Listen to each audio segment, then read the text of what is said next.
Hello, this is Ernest Osias, Director of Market Analytics with Woodall Risk Management.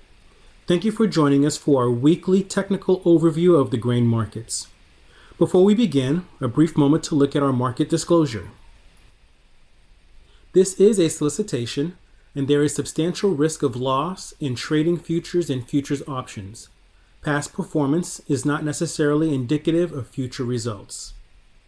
Thanks once again for joining us for our weekly installment of the Technical Market Overview. We'll go ahead and begin. The January USDA report has come and gone, and the movement that we've seen is exactly as expected.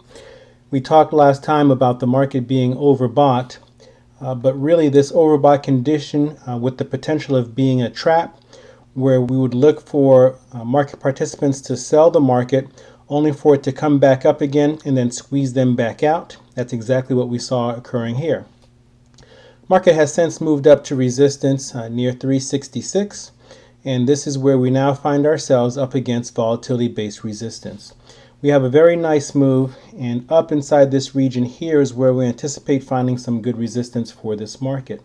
So somewhere between 370, 372, if the market's not able to really ramp its way through with great strength, then look for a market pause or a bit of a consolidation to the downside, perhaps retesting back around 362.5 and possibly as low as 353.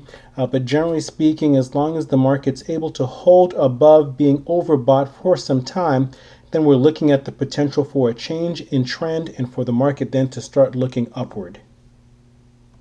Last week we also shared that overhead resistance stood to be somewhere in the neighborhood of 369. Additionally, we're looking at our 1x1 down angle as potential resistance as well.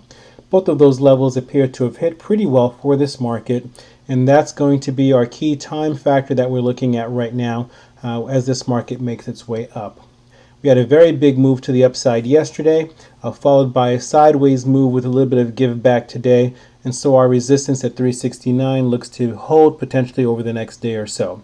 Would not be surprised to see the markets come in and give some strength back up to the upside, but for now, if you're long, these are good spots to take off some position, or at the very least start to tighten some stops. For some, the biggest surprise of this week and the tail end of last week is the big advance that we saw from soybean. If you recall, we also warned you that the market was very well oversold and that the probability of a nice move to the upside, perhaps tracing up against our angle, was probable. Not only did the market move up, but it was even steeper than we anticipated, with a very strong trajectory to the upside. In short order, the market went back and tested previous highs near 1069 or 1070, and now we're looking at a price objective of about 1085.5 before the market's really able to pause from here. Even upon getting there, you can see our upside 1x1 angle as a key point for the market to make a potential pullback. But even though it's overbought right now, a pullback that comes in and holds somewhere in the neighborhood of 1050 and turns back up again is a possible move for this contract.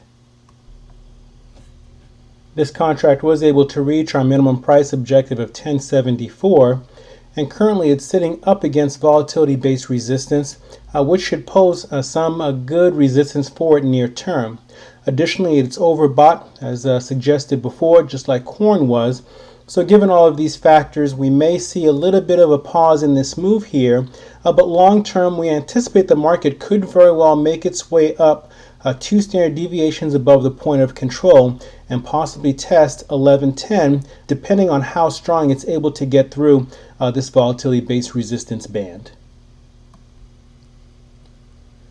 The move that we see in wheat has been nothing short of exceptional. Early on a couple weeks ago, we shared where this band was the key area that wheat needed to maintain in order to find its way higher. In doing so, we found that the market came in, tested 395.25 and moved up from there, and we had a couple key turning points you can see in the market. We saw a huge acceleration off of this first turning point where the market made its way up. It then found near-term resistance near 429.75 or 430, at which point we also shared that if the market was able to come in and hold 411 and bounce, that there was a high probability that it would move up and potentially reach somewhere in the neighborhood of 433 and 3/4 and potentially as high as 445 and 3/4. Right now we find ourselves in a move where the market had made a very nice advance, has then moved sideways, and historically what we can anticipate is for the market to make another move on the other side that is similar to the move that it made going up into the consolidation.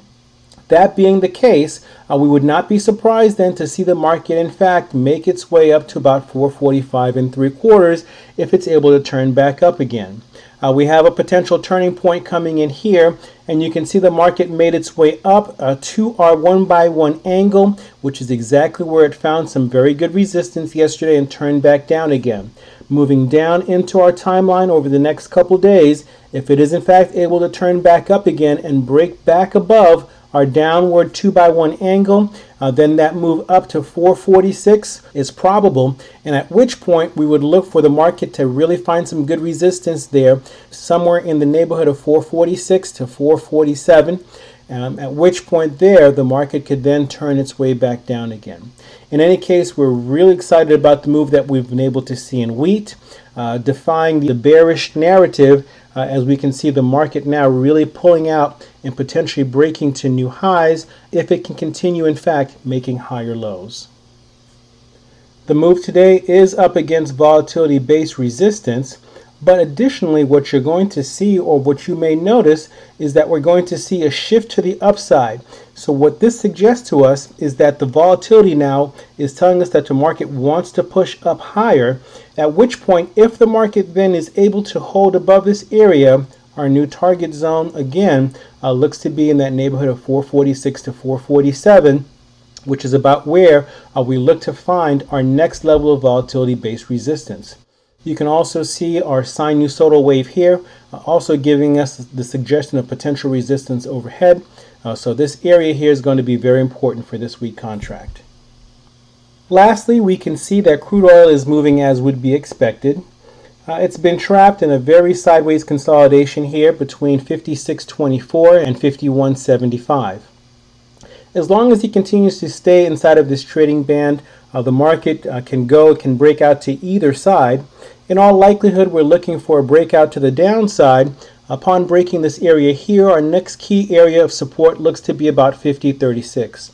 If it were to break down to about that 50.36 number, and possibly as far down as about 49, as long as it holds this area here between 48.50 and 49, we could very well see the market turn back up again. Upon breaking this 48.50 number, that means something else is occurring and the market should in fact break previous lows. And so really for us right now, the line in the sand that we're looking at is this 48.50 number for this crude oil contract. The move that we've seen as far as the Elliott wave count looks to be holding very well. We're sitting right up against an ABC move to the downside, where the length of this move here, if you multiply that by 1.618, would suggest something very different. But as long as this next leg here is not much longer, maybe 25% longer than the initial leg, then this ABC move is in fact confirmed, and then you can see the next leg where you can anticipate the move then of this initial leg being mirrored on this next leg to the upside. So what we're looking at right now tells us that this 49 to 48.50 number is going to be very important for this contract as to whether or not he breaks strong to the upside or if it in fact breaks to new lows.